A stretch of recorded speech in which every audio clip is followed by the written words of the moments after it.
China is probably the only country in the world that the U.S. cannot bully. Spit that shit out, man! That's on Flip Script.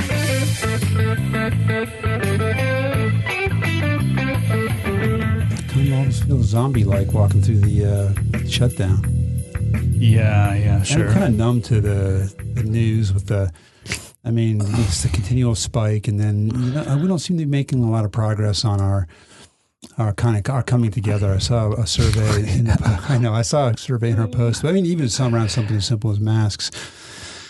But I think I saw a survey in the post where at least a significant majority of people believe our current president is using divisiveness as a lever, which, it seems blatantly obvious to me, but, I don't think it was to a lot of people. Yeah. Or at least to a majority of people before. Yeah, it's interesting, man. I mean, I was talking the day before yesterday to a friend of ours. He's Israeli, this friend of ours, and he...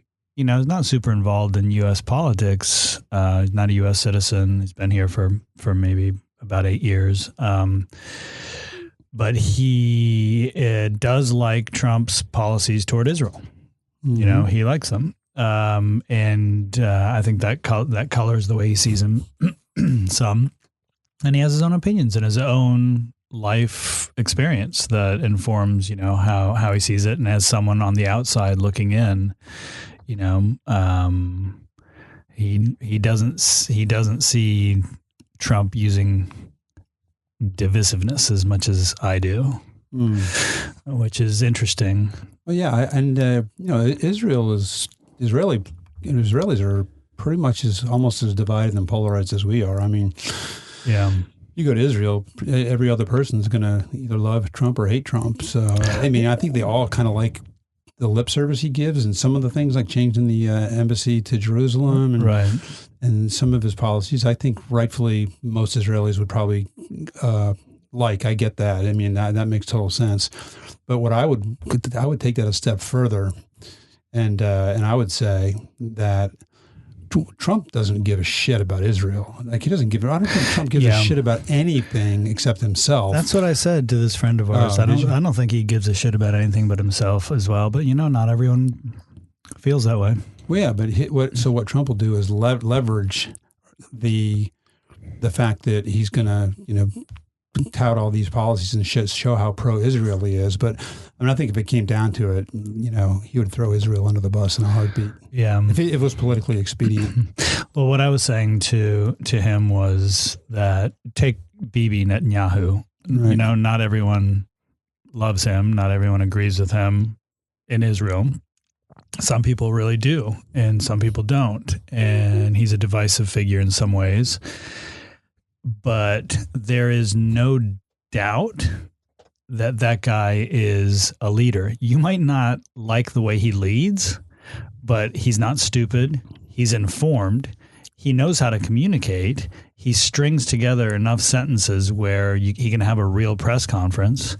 And it's very clear what his positions are. And his positions are based on what he thinks, what he thinks is best for Israel, whether it is or not. Yeah, and they should be. Right. But he's so to me, he's whether or not someone is a leader that I choose to support doesn't necessarily color the me being able to say whether or not he's really a leader. Yeah. I think Netanyahu really is a leader, whether or not I support him. I don't think that about Donald Trump. Right. I agree. And I think, Bibi is got Donald Trump eating out of his hand, just like Xi Jinping does, just like Erdogan does, just like Putin does. These people all, everybody knows how to play Trump. He's so easy. It's even just looking at John Bolton's book. John Bolton was aghast. Oh, don't let me forget Kim Jong-un. So yeah. He's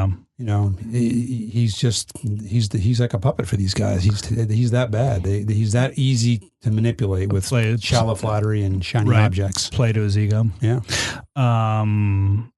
Speaking of Xi Jinping, so I've been hearing and reading a little bit about are they loading the Uyghurs. The Uyghurs are the Muslims. The Uyghurs? Is that the Uyghurs? Yeah. They're the Muslims in China. Is that right? Yeah, they're the Muslims in Western China. And there's footage. There's like drone footage of them being lined up and kneeling and being loaded into train boxcars. I hadn't seen that. I mean, I know yesterday. There's been all kinds of talk about, China being heavy-handed in dealing with those. They have a terrorism problem on their western border. So, yeah. I mean, I'm not justifying anything that they may be doing wrong. I don't really know what they're doing, but I tell you what, I'd be a little nervous if I was a Uyghur in Xinjiang province in Western China. Yeah, it's interesting. I was listening to an interview this morning with the writer, director, producer Judd Apatow, and he was talking about a little bit about how people in American sports and in Hollywood they take a stand when it's easy, but it's a little harder for them to take a stand when it hurts their bottom line. Right. And that you don't hear anyone from, I mean, there are many active Muslims playing in the NBA, and there are people who in Hollywood who have voiced vociferous support to protect the Muslim community here, and no one has said a word about what's happening to these Muslims in China because bottom line, they can't piss China off. Right. Well, in Hong Kong too. I mean, but these things are so much more complicated for China. I mean, or for anybody. I mean, and you know how nuanced Americans generally are as far as parsing these things out. Right. But I mean, Xinjiang, Tibet, Taiwan, Hong Kong. These are, the Spratly Islands. These areas are historically, the Chinese are very sensitive about them, and from Western China, from in that area where the Uyghurs are, there's extremist terrorism out there, and maybe they're overreacting. I don't know. I haven't seen those videos. I haven't seen, really checked out reporting. Part of it would be because it's difficult to get out there. Yeah. So I don't know what they're doing, but if they're overreacting and interning people, I'd want more details on it. But what would they be overreacting to? In other words, like you're framing it in terms of as if it's a reaction to something versus. Like was the Holocaust a reaction to something? Well, no. I see. I'm not going to bring the Holocaust in as a comparison. I know that kind of stops things, but I'm trying to because I don't know enough about the details of what is going on. Those areas that I mentioned, there are popular free sovereignty issues with them, and like say Taiwan, for example, they're very sensitive about Taiwan because they consider Taiwan part of China. Taiwan considers itself an independent nation. Mm-hmm. So, excuse me. So the same goes with a lot of people in Xinjiang, a lot of people in Tibet. They think there are separatist movements going on there, and that makes the Chinese very nervous. I mean, there's 1,000 years of history to sort of wrap your mind around that, but it makes them really nervous. They're super nervous about Falun Gong because it's a big movement, and Chinese have had these massive upheavals with dynastic changes, and part of their sort of pan-Confucian culture is harmony, it's peace, and so when you have people popping their heads up and making demands or talking about breaking away, I mean, and this isn't justifying whatever China's doing. I don't know what they're doing, but I'm just saying that we're applying. I guess I'm just saying it's more complicated than, hey, maybe they're doing bad things. I mean, right. But is it let me ask a question coming from ignorance. Are they about harmony and peace as long as you do what we say you should do? Well, probably they would consider doing what they say harmony and peace. At least modern day China. Yeah. Yeah. I would say that's probably true. Yeah. So I mean, it's their government, and that's their system, and they're feeling, they also are feeling on the world stage like, hey, we're a legitimate superpower, and people need to respect that, right? And when and I think some of the policies that we've had towards China have been confrontational and unproductive. I mean, in achieving our aims, we would have more persuasion or ability to persuade the Chinese government if we were better engaged with them instead of just gratuitously slapping tariffs and Sure. and blustering in public about them. Yeah, So, I think we've rendered ourselves pretty toothless just globally right now. yeah, and China is not. China is probably the only country in the world that the U.S. cannot bully. Right. We can't bully them militarily. We can't bully them economically. Right. They can tell us to fuck off. Yeah. And so then what influence do we have? So it's a slippery tight wire to walk and to navigate. You know, when you're going to come out and condemn them, I think before that is done, before that's done, not acting like I know what's going on to condemn, but basically, if we're going to influence China and influence behavior, the way to do it is via persuasion. We don't have any other tools in our toolkit right now. Where does the persuasion come from then? By engagement in a respectful, smart way, and the way the Trump administration's approached it, in my opinion. And there are plenty of problems that we have with them with IP theft and all those things, but right now, Trump he's basically blown up so many of our relationships, our allies. I mean, we have the TPP, the Trans-Pacific Partnership, would have been a great lever to just help persuade China and not getting in their face and making them bow up and say, fuck you, we're a superpower too. We don't have to listen to you. Didn't Hillary come out in opposition to the TPP as well? I don't remember, but she probably because I think it took her forever to announce what she felt about it. But it was a wonderful organization. And, really, I mean, I think it had great potential. And what we see now, I think directly because of Trump's policies, what we see is China making deals with the Iranians now. Yeah, I mean, so now there's China's forming alliances with other countries who are like, fuck, we don't need the United States. Well, and they've been doing what we've done historically, like, lending other countries money for domestic, domestic works projects. I know they did that with Ecuador, built a huge dam there. The same kind of not so borrower friendly loan terms, that leads to generations of influence. Right. And they've been doing that. They've been trying to do it for a long time. And they're getting bigger and stronger.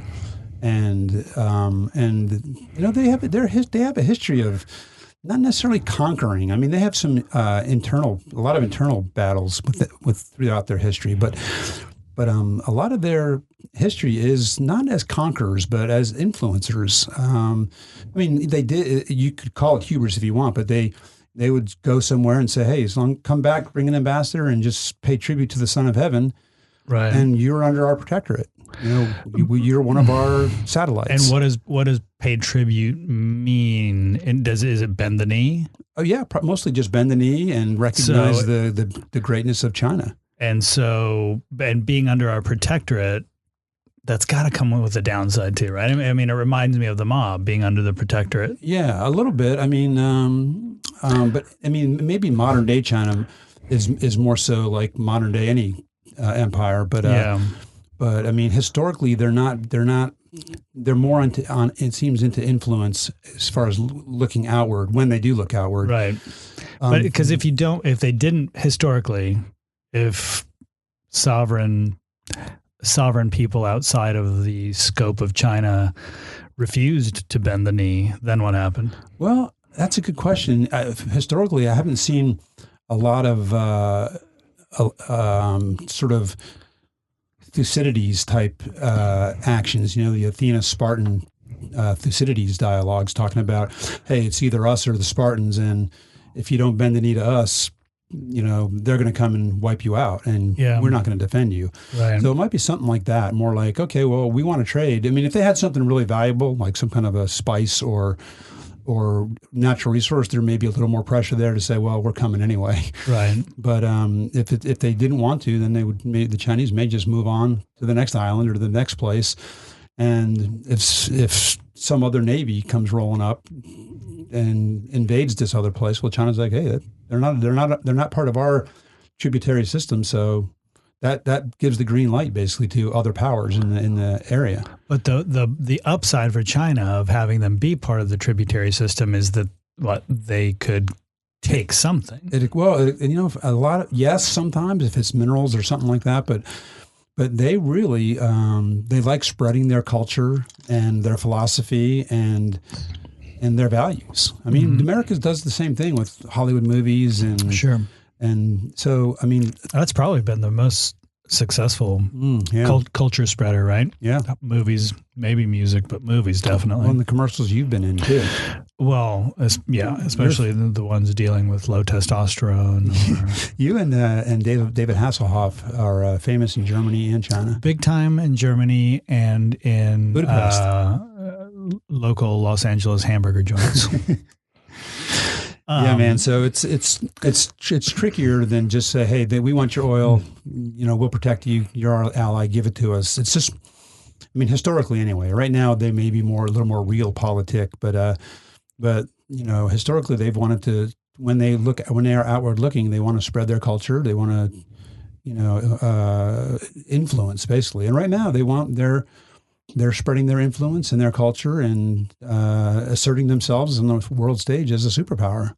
Right. And while we're looking inward, seemingly retracting from our allies, retracting from our global institutions, blowing up our treaties. Right. And China's stepping right in. And Iran is a perfect example. I mean, there's a million examples, but Iran's a perfect example. If we blow that up, we had most Western nations signed on to it, all of our allies, and Trump goes in and blows that up. And I'm not saying it was the greatest deal, but I think it was a start anyway. It gave us a position from which to continue to try to influence and negotiate.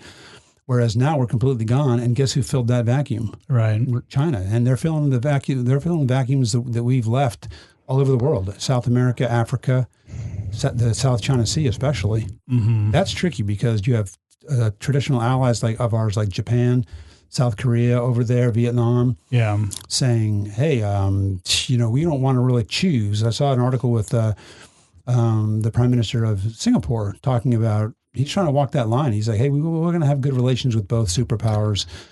I've got to think it's complicated for a place like Japan saddling up to China. Yeah, it's super complicated, but I mean, and it's not even so much which side they're taking.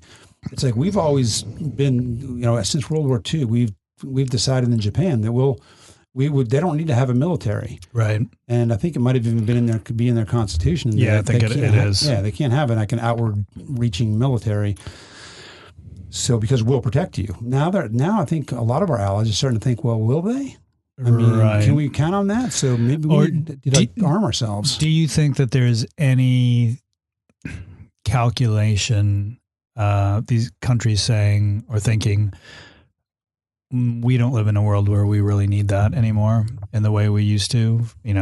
Like a United States that we can count on protecting us. I think a lot of them are thinking maybe we can't count on them, but that they still feel like they need it. Yeah.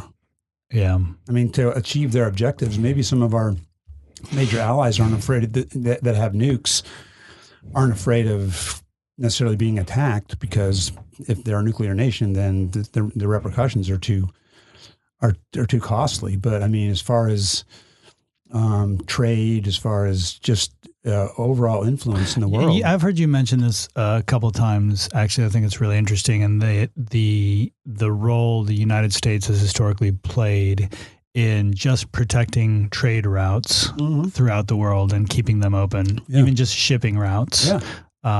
Tell me a little bit more about that. Well, that helps our allies. It helps us. It helps the world, really, because if our allies are able to ship their goods through these places, then they have money, and they can buy our goods, and it's just that general keeping global free trade open makes us prosperous and wealthy. And is that the U.S. Navy has taken the lead for decades. Yeah. In doing that. Yep.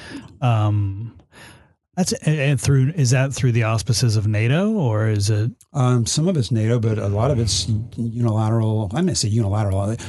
Before Trump, before we would do something big like send a naval fleet to an area, there would be consultations with our allies, especially if it was near our NATO countries, or if it was if it had a big effect on them, there would be consultations. Right now, the sort of mercurial, capricious foreign policy that we have, it has them all on their heels. They don't know what's coming next. Right. And that sort of uncertainty is dangerous in the world. I mean, some people, and Trump even says this himself, it's so stupid, I think, but we need to be blunt. But I mean, he talks about, I'm not going to broadcast my decision because that's not good strategy. That's not good wartime tactics. It's like, you're not a tactical leader, Mr. President. You are the strategic leader. And when you're a superpower and a strategic leader, like say if you were Israel, it might make sense strategically to keep people guessing as to what you have and what you're going to do. For a superpower, already an established world superpower, you make the world safer by making it clear what the rules are. Here's what is going to draw our attention. Here's what is going to be okay. And then now some of these rogue states, they have some mental guidelines now. Right. So for a superpower, it's wise to have your overall strategy, giving your allies and giving even your detractors some certitude as to what, where are the guardrails. Right. And then live up to that.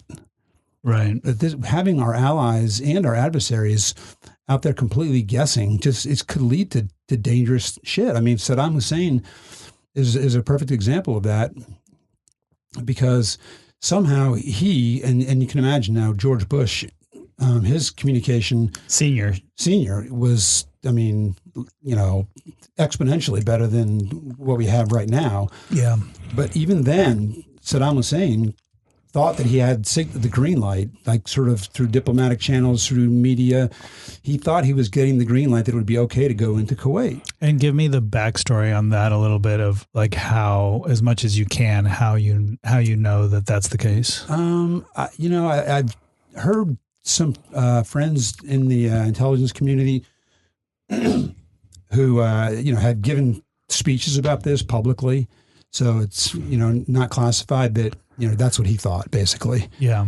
So that he felt like he was getting communication from U.S. leadership that if he took Kuwait, they'd be okay with it. Okay, it would let it settle. Almost like Russia taking Crimea. That they felt they also had the same. No, I don't think so. I don't think they had.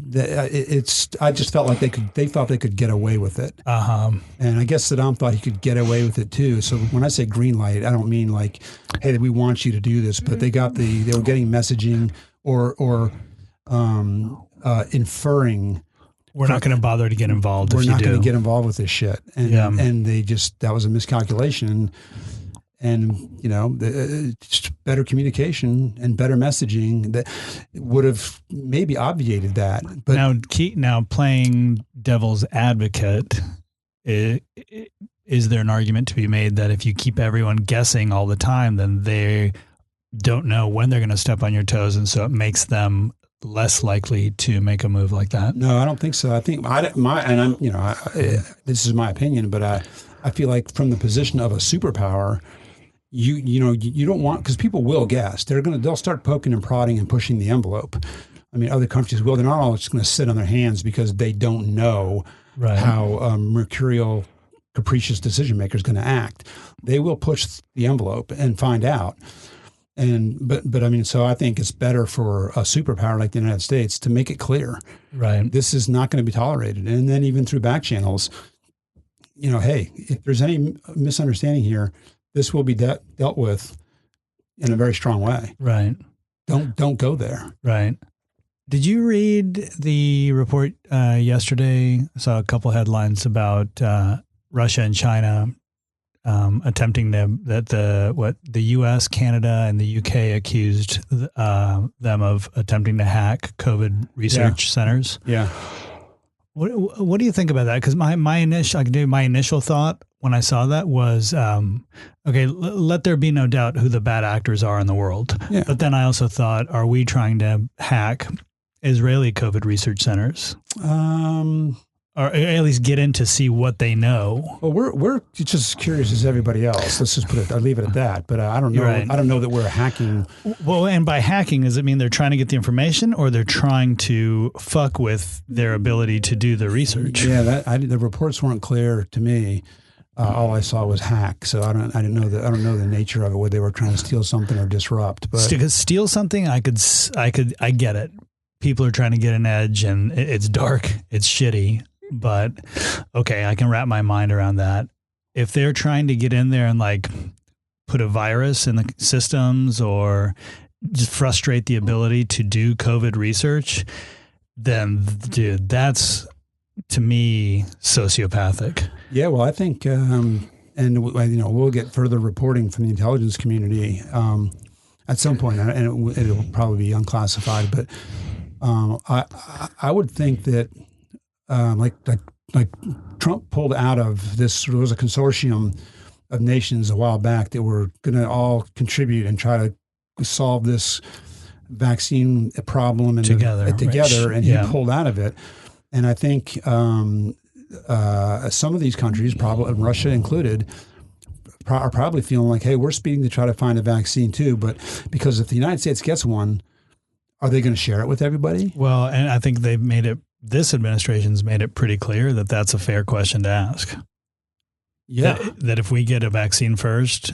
Yeah, and I think I don't mind giving it to Americans first, but if we're mass producing it, we can even send the results of our research, depending on how much classification is involved there. But if we made it clear to everyone, and being part of this consortium would have, I think, gone a long way to making it clear that whomever comes up with a viable vaccine, it benefits every country. So to have that thing out and done.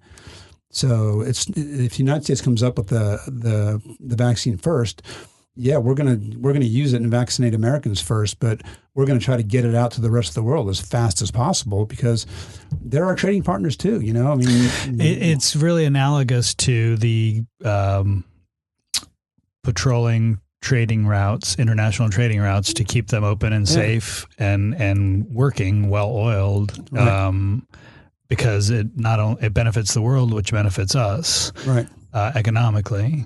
Because there's a side of me that can also be a little bit, say, I don't know if nationalistic is would be the word for this, but there's a side of me that wonders if those decades of investing military money and keeping, the U.S. so heavily being the entity patrolling these trade routes, which benefits everyone and benefits us. But, some of these other countries they've been spending their money on education and healthcare. And, here we pour so much into defense, which benefits us and in some ways benefits the world, like with these trade routes.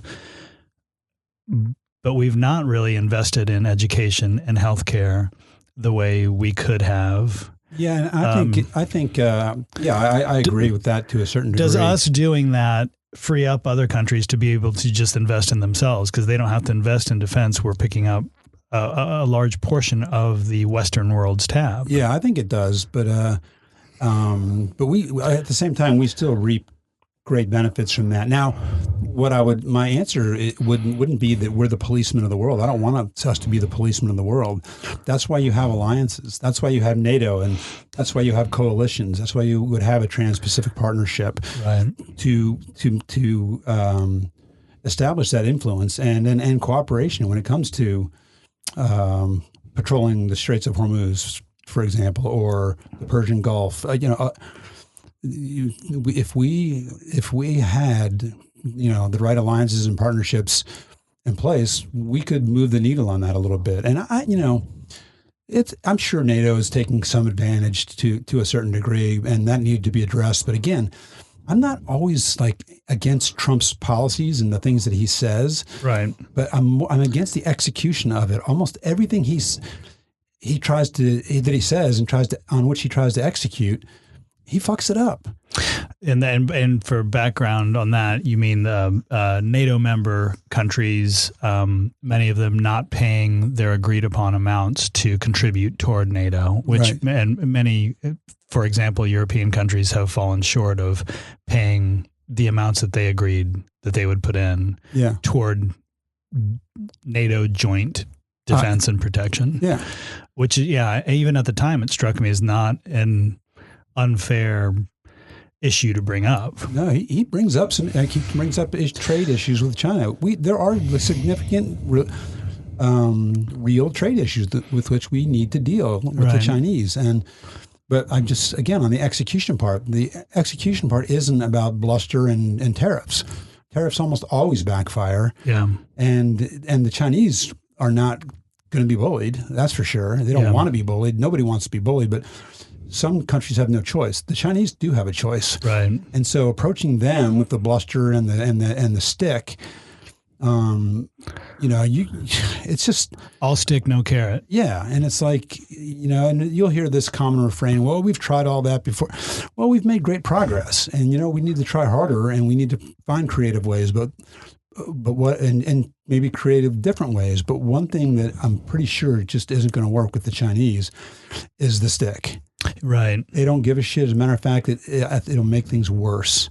Culturally, you're not going to get the response that you're used to, and they now have the power to not have to respond. Right. And I think culturally, most people don't like being bullied, but some just have no choice. The Chinese have a choice. They're Right. big and strong enough to tell America to go pound sand. Right. And like you've mentioned before, culturally, you're dealing with a culture that is thousands of years old and has a longer view, Right. culturally speaking, than a young country like this does. Yeah. Right. Yeah. And they've had a recent history, last couple hundred years, of being oppressed by colonial Western powers and had their country devastated by colonial powers. And so Specifically, what are you referring to? like say the Opium Wars, Yeah. the Portuguese, the English, the Americans, the French, they all had colonial aspirations in China and they held them down. Right. In China, with China's glorious history, they're like, that was so humiliating for them. They still talk about that. So humiliating. And so now you've got a hegemon on the horizon. They're not even on the horizon. They're here. Right. And Trump is throwing bluster and sanctions, and he's waving around his stick gratuitously. So alliances are the way to go. In my mind. And maybe more long view communication and alliances. Yeah, and that's hard. That's hard because then you have the people saying, well, what progress are you making?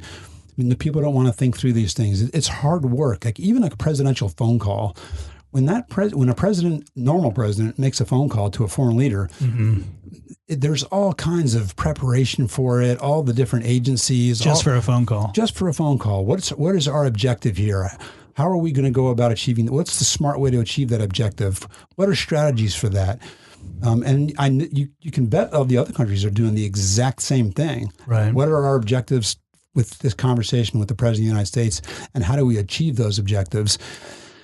And and they know how. I mean, they're going to give their best shot. And but what I'm hearing is that Trump just picks up the phone and doesn't read these briefings and just starts yammering away. According to John Bolton, and John Bolton's an arch conservative. I don't think he's lying. Right.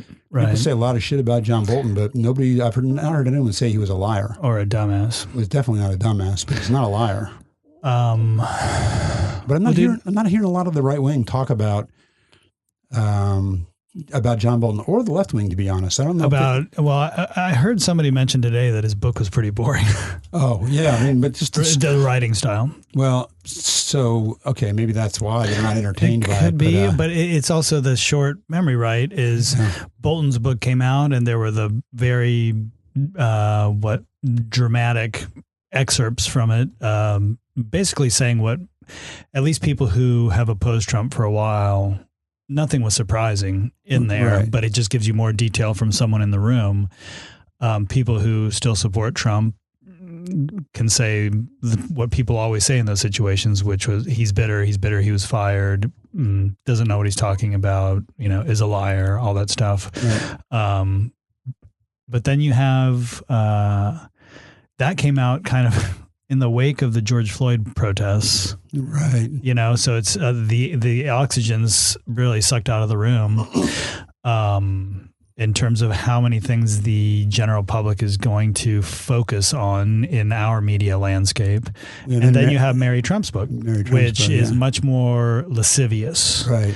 Right. In the end, Bolton's book's probably more important because it's about Trump in the act of being president, but Mary Trump's book is more lascivious. It's more the family story. It's more of a soap opera.